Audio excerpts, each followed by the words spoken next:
fact, also my panels for the uninitiated can get a little emotional sometimes. Even I get a little emotional sometimes because I'm a human fucking being. And, life is heavy, right? Like we go through a lot of heavy stuff, and we also talk about some heavy stuff in here, particularly mental health. So just know it might get a little emotional. And also, hopefully, it's going to be a hell of a lot of fun. So that's what a Zach panel is all about. I think we're just going to go straight into questions because I like just talking to you as much as I can. Everybody cool with that? Yeah. Fantastic! Lead us off. No, first question. Can I give you a flower question? What's that? You can hand that to somebody who can bring it up to me. Yeah? Any kind of volunteer out there that wants to bring it up, they can do that. You can just there you go, there's a volunteer right there. They can bring it up to you. And do you have a question? Oh, no question, okay, well thank you very much for the gift. Well, that's gonna go really easily. Just gifts all day, that's fantastic. It's like a brooch. This is great, thank you very much. We're gonna put this over here. It's like a little flower for those who can't see. It's a little flower, right? No, okay. Let me talk. And we got a microphone over here too, yes? That's very short. I'm squat, that's all right. How was your day? It's really good, thank you. Yeah, honestly, I say this often at my table when people ask me how is my day going, and so you may have heard this before, and if you haven't, you can hear it now. But basically, when we come to things like this, I mean, I stand at my table, I bring my speaker, I kind of jam my tunes that I love listening to because I think music makes life better. If you haven't figured that out, I highly recommend you do. And I jam my tunes, and lovely people like all of you wait very patiently to pay me very good money to scribble on pictures of my own face. So if that's not a fucking great day, I don't know what is. But beyond that, on a larger philosophical level, I really think that all of that boils down to I get paid to love people. I get paid to literally show up and be able to see you and hear you and appreciate you and recognize you and close the loop. Yes, absolutely, sure. Give it up for you guys. Because at the end of the day, like if I'm doing theater, for example, which I love doing, part of the reason I love doing these is because it gives me a little bit of my theater fix. I just love people so much. Like in live, like anything can happen. You don't know what the fuck I'm gonna say. It's crazy. In theater, you actually do know what you're gonna say. Anyway, point is, but with theater, I get to have an experience with an audience, and it's all happening in real time. And I know if you're enjoying yourself or if you're not enjoying yourself. I'm getting that feedback in real time, which can be kind of crazy and dangerous and weird, but it's also an incredibly exhilarating experience, and it's very authentic. When you make film and television, you're kind of doing it in a vacuum. You have no real idea if what you're doing is going to be any good. And really, you don't even know until you see the thing, because like as an actor, I have a director and an editor and producers and studio executives that get to decide what my fate is. I go and do whatever the best I can on the day, as Shazam or whatever, and then it's all up into somebody else's hands when they decide to cut that movie together. But even beyond that, you don't know how audiences are going to take it until I get the opportunity to come to a convention. And when I come to a convention, I meet so many wonderful people, just like you guys, who have taken time out of your very packed day to come and hang out with me in this ballroom right now. And this is where I get to understand who you are, what you like, what you don't, and the fact that you guys, again, line up to tell me how much you appreciate the things and the time and the money and the energy that you've invested into my career. I mean, man, it's the coolest. So I just appreciate you beyond words. I just want you all to know that. I love you, and when I tell you I love you, I fucking mean it, okay? Next question. Hi. First of all, thanks for being here. Second of all, after reading your book, and you talk about your struggles with mental health and coming back and finding God again and all that. Yeah. You kind of mentioned about in Chuck it was a little bit more of a struggle acting and struggling with all that. Yeah. So since that's improved for you, obviously it's a journey of ups and downs, but when you're in a better place, are you approaching acting differently? It's kind of hard for us to see a difference, right? Yeah. Because you're a good actor, so it all looks Thank the you. same. Is your approach different? Yeah, no, most definitely, most definitely. By the way, has anybody, thank you for reading the book. Anybody else read Radical Love or gotten that opportunity? Thank you very much. I appreciate that you checked that out. If anyone out there, actually, you know what? Sorry, I'm going to tangent really quick. This is something I like to do too in my panels. Really quickly, show of hands, and I want everybody to just take a gander as we do this, okay? Show of hands. How many people deal with stress in their life? Crazy, right? Put your hands down. How many people deal with anxiety in their life? Take a look around, folks. Put your hands down. Thank you. By the way, thank you for your vulnerability and your transparency. Show of hands, how many people have dealt with depression in their life? So many of us, right? Guys, we're all dealing with the same shit. It's in slightly different packages. It happens to us in slightly different ways, slightly different traumas, sometimes very much the exact same traumas.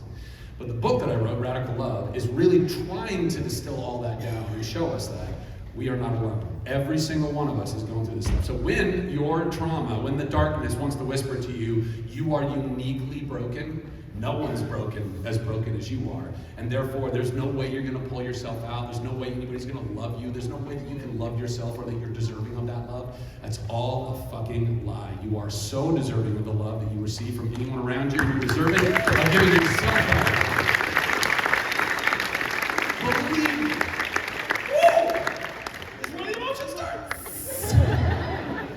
Trust me when I tell you that. If I have learned nothing else that's redemptive in this world, it's that you are worthy of inhabiting the space that you occupy in this world. You are so worthy of that. Love yourself, love yourself, love yourself. So as far as my acting is concerned, yeah, I mean, listen, as an actor, you are constantly dealing with rejection, like on a regular basis, particularly at the beginning of my career. But even still now, there's plenty of roles that I wish I could get and I don't get because there's plenty of other guys that are ahead of me, all of the Chris's probably. They just multiply, they're like gremlins in water. And they're also talented and good looking, god damn it. But yeah, there's still time, but the more you work on yourself, the more you are able to take that rejection and recognize that it's not personal. It's not at all. In fact, people ask me, hey, I want to be an actor. What's your best piece of advice to be an actor? And I tell them the same thing. It's the same advice I would give you whether you want to be an actor or a writer or a director or a plumber or an advertiser or a CEO. It doesn't matter. Go to therapy. Go work on yourself. Go invest in yourself. Because the stronger and better you are as an individual, the far better you're going to be of service to this world in every way, shape, or form. Okay? Yeah. Still working. Yes, sir. Well, first of all, I want to thank you for the job that you've done so far as an actor and dealing with your mental health and still doing the awesome fucking job that you do. Thanks, man. Because you are fucking awesome. Thank you. Wow, see, the fucks are really dropping out. Yeah, no fucks given. So, I'm a police officer, so I deal with mental health daily, and I do the best that I can. Thank you for your service, sir. And keep being one of the good ones. I wouldn't change for Yes. the world. With that being said, I fell in love with your work when it came to Chuck. How? Really quick. This is another fun thing to do. Show of hands. Chuck fans? Who is that? Shazam fans? Is that? Tangled fans? I mean, it's a little biased. We're in Orlando right now. I mean, Marvelous Mrs. Maisel fans? Yeah, small but mighty. All right, yes, continue. Awesome. No, but lastly, how did you get to, how hard and distracting was it working with Yvonne Strahovski? Bro, it was awesome. It was awesome. I mean, Yvonne, Adam, Sarah, Ryan, Josh, Vic, Scott, they're still, I consider them my family. I don't see them on a regular basis like I did before, but I love them.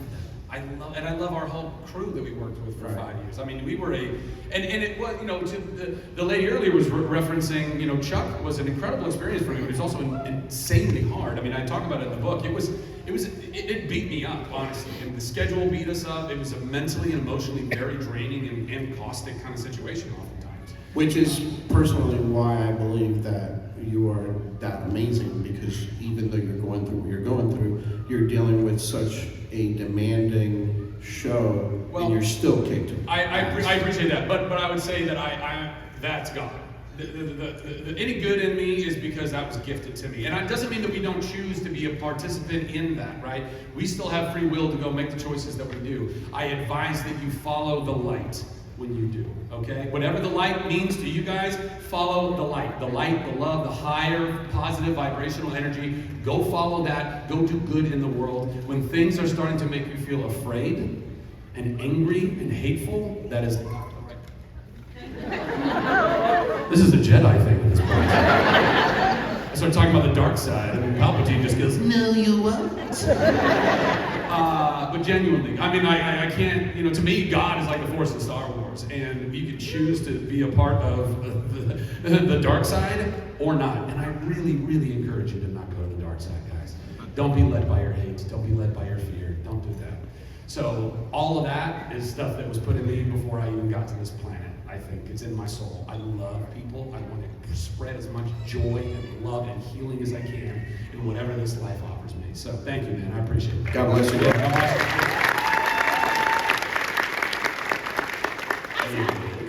I'm Deanna. Nice meeting you. First of all, Tangled is better than Frozen. Good night, everybody. Listen. It's not a competition, but you're not wrong. Listen, it's all, man, I shouldn't even comment on it. It doesn't matter. But it is such a great movie. I'm so grateful that I got to be Flynn Rider, Eugene Fitzherbert. I can't even tell you. I dreamt about it. Like a lot of y'all probably, WDW folks. And listen, I have never been to Walt Disney World. I know that is like sacrilege. When I grew up, hear me out! Listen, I grew up in Southern California. I grew up in Southern California. I've been to Disneyland an infinite amount of times, okay? My entire family has never been to Walt Disney World, and I can't go without them. So I gotta wait for that moment where we can all go together, and it's gonna be a week of fucking awesomeness. But just know that I've been a Disney nerd since I was knee-high to a grasshopper, and I dreamed of being in a Disney animated musical, and damn it, I fucking did that!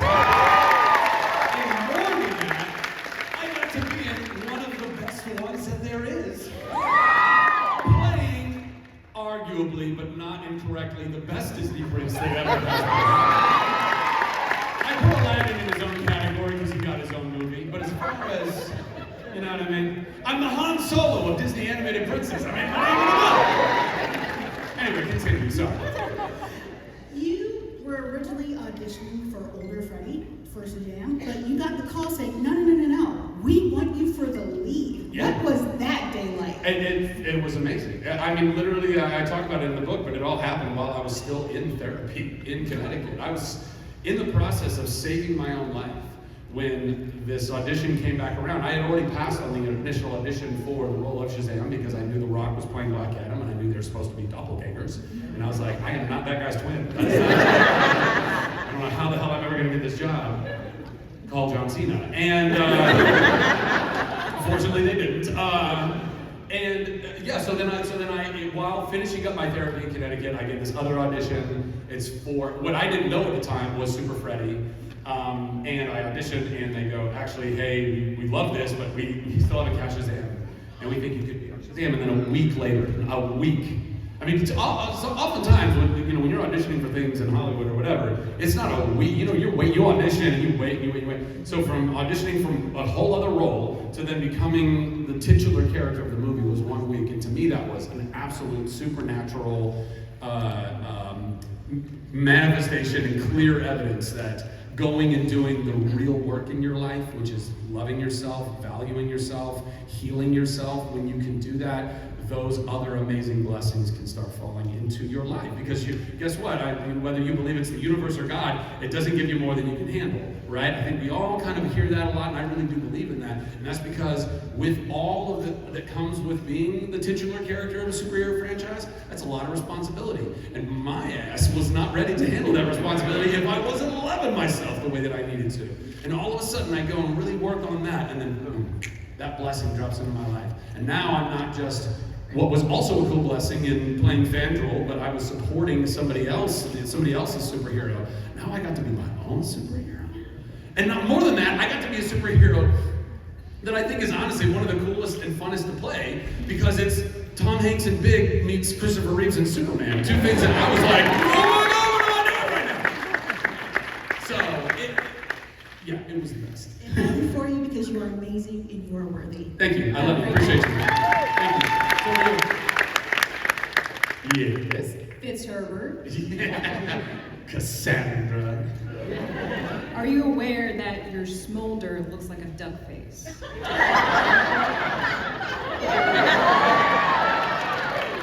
I don't know what you're talking about.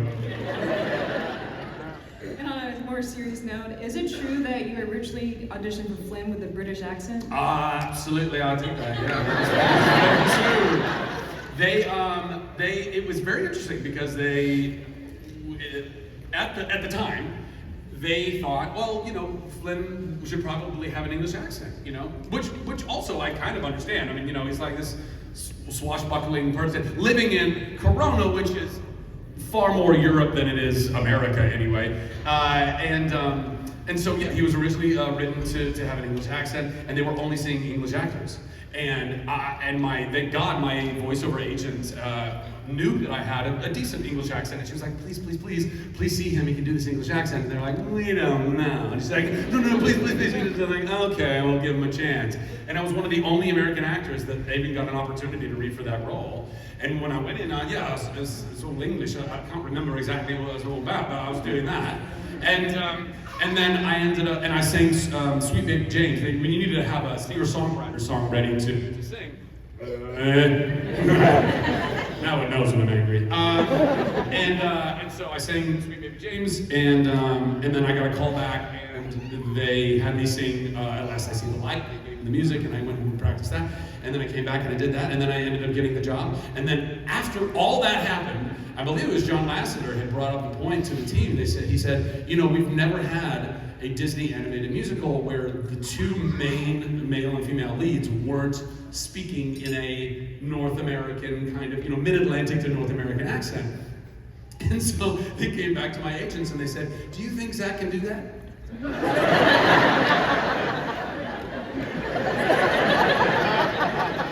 And then my agent asked me that, and then I said, well, yeah, I think, what, you mean this? You want me to do this? I think I can do that. So, yeah. Thank you. Next question. So growing up, me and my friends used to watch a video game high school. Yeah. Freddie Wong in the game. Yeah. I wanted to ask, how did that opportunity come around, and what was it like working surrounded by YouTubers and stuff compared to what you do? You know, I was a really big fan of Freddie Wong. I was watching a lot of his videos online. I was like, man, I would love to collaborate with this guy. I think I reached out to him, slid into those DMs, you know, and was like, hey man, we'd love to collaborate. And then you know, what had happened was we kind of co-collaborated. I was able to get him onto an episode of Chuck. I can't remember the exact episode, but it was where I'm hacking. I'm you know, with the wine, drinking wine and doing my hacking and stuff. And he was the other hacker I was hacking against. That's Freddie Wong. And so I was able to get him to guest star on the show, and simultaneously he had me go over and get to play Ace in Video Game High School. So it was just a fun little season of collaboration. Yeah. All right, thank you. Yeah. Cheers. Yeah, absolutely. Next question. Hi, so I'm a huge fan of Chuck. As you should be. And my question was, if you could do it again, would you, and why? Yeah, well, listen, I mean, I'm sure you guys have probably heard this before or seen it online or whatever, but I've been trying to make a Chuck movie even before we finished the series. I still want to do it. I don't I don't think it would be the way to go to try and reboot it for another season. I don't think we need to do that, and also trying to gather everyone's schedules in order for that to work is a much more difficult thing. But trying to get everybody's schedule to work for like 2 months, where we could go make, because every episode of the show was basically a little 80s action movie anyway, so why we can't just keep making cool installments of that, I don't know. I don't see any reason why. I would do that every other year until I'm 85, and even then I'd be like, come on, Sarah, let's go! Adam would be in a wheelchair, clearly. So yeah, I would love to do more of it. I think it's just it's such fertile, fun ground to go play in, and I would love to get that gang back together. I love them so much. Thank Yeah. you. Yeah, totally. Next question over here. Great t-shirt. Thank you. And thank you for being here, making my day today. Happy to be here. Let's talk about Eugene for a second. Let's talk about Eugene for a second. Yeah, what does his bachelor party look like? Who is invited? And who is the best man at the wedding?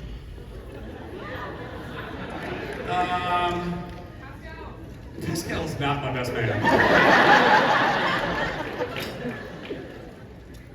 Although he gives great tongue in the ear.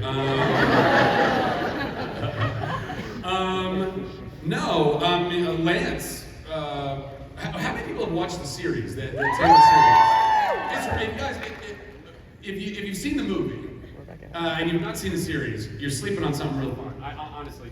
Oh my goodness. Does this one work? I'm gonna try this one. Watch this one totally give out. It's just gonna be like, no, I don't like you either. You really should, if you get a chance, go watch the series. It's really well done. It's a different animation style because we didn't have the money to go and make all the CG.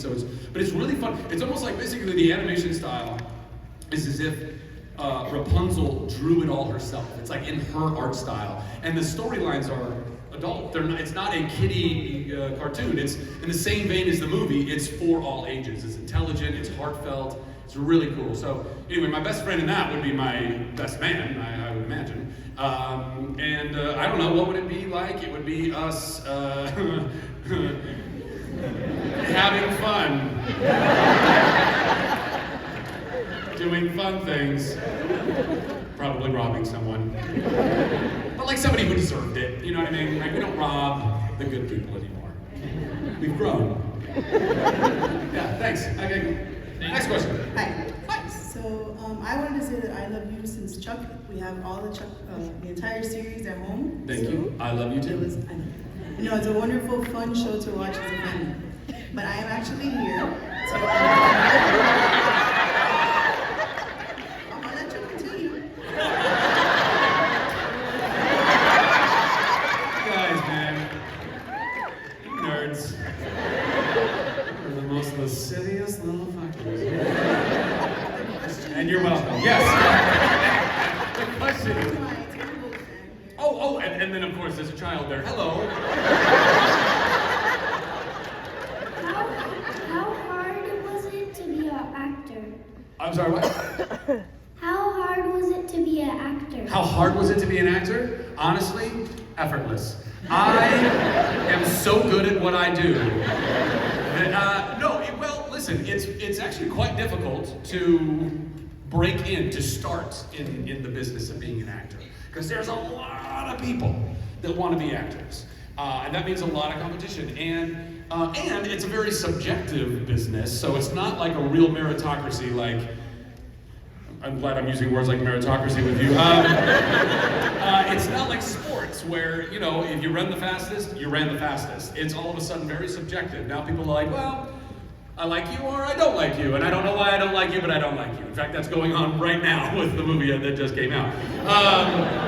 Whole other conversation, we'll save that. Anyway, it can be very difficult, but also, if you can do it, and I dreamed about, how old are you, young lady? 6. 6 years old. So basically, since I was your age, I knew that I was supposed to be an actor. I believed that God made me to do this, to bring entertainment to people, to bring joy to people. And I dreamed it, I believed it. And I kept working on it, and I started doing theater, and I kept getting better at it, and learning and growing and sponging up all the things that I could. And then eventually, I was so blessed that I got to start working and doing things like this, and being a part of things like Tangled and Chuck and Shazam and all these amazing projects. But it wasn't easy. It was hard to get there.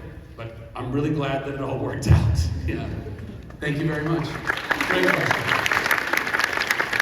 Go look at meritocracy. It's a great word to understand. There are very few of them left. Yes? Yeah, raise them up. We met you a few years ago, and we love your movies, and we would like to take another picture with you again. You like it? Well, what? The photo? Well, have photo ops soon. The photo ops are soon. What's that? He wants to show you the picture from last MEGACON. If you come, you can show me at my booth. If you come to my booth, when I go back and sign everything there, you can show me that photo there, okay? Okay. Okay. Thanks, buddy. Thank you. Yes. This is backtracking to what you said about Shazam. Okay. When the first one came out, everybody was hyped about the appearance of Superman. Yeah. And we even saw it in Black Adam. How do you feel personally about the direction that the DC is? Try not to step in a pile of shit. I'm gonna judge you one way or another. Watch this video get cut into all kinds of non-contextual blasphemy. So, well, listen, I don't know. Honestly, I'm just grateful to be Shazam. You know what I mean? All those other things are all well above my pay grade. I recently made a video that I felt was very honest and earnest and kind and was not defamatory to anyone.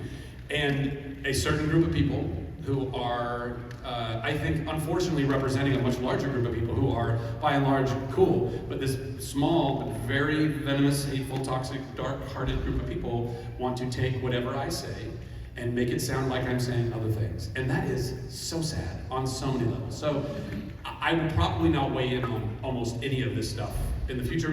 And unfortunately, because these are the people that go ruin it for everybody else. And not that I'm gonna be silent about things, but it's just not really worth it at the end of the day. But I was very disappointed that we ended up with a headless Superman at the end of our movie. Because that was not the intention. Oh my God, doing it again! Is it me? So, am I touching into the wrong place? So yeah, but listen, I'm a comic book nerd, right? So like, I am all about the crossover. I am all about the cameo. I loved growing up reading comic books and basically, you know, like reading Hulk and Spider-Man guest stars, or reading Spider-Man and Hulk guest stars, but it's also like, it talks about the same time frame, so they kind of cross off. Like, this is genius. In fact, honestly, I remember, like, even before I became an actor in television and film, I was always curious, why the heck aren't people doing this? I was surprised, honestly. Like, wouldn't it be cool if you were watching network television and, like, they kind of do it with, like, the Chicago fires and all that stuff, but because they all live in the same universe. But what if, like, I don't know, Chuck and a few other shows on NBC that were all the same night? What if we all had like these tie-ins and guest stars and all? Like, wouldn't that be fun? And nobody would do that stuff. Nobody could wrap their head around it. And then finally Marvel were like, well, with the movies, we're gonna do that. And then lo and behold, everybody loved it. Shocker. So, yeah, so I love all that stuff. And I hope I get to keep playing Shazam longer, but I may not. Thank you for your question. Yes?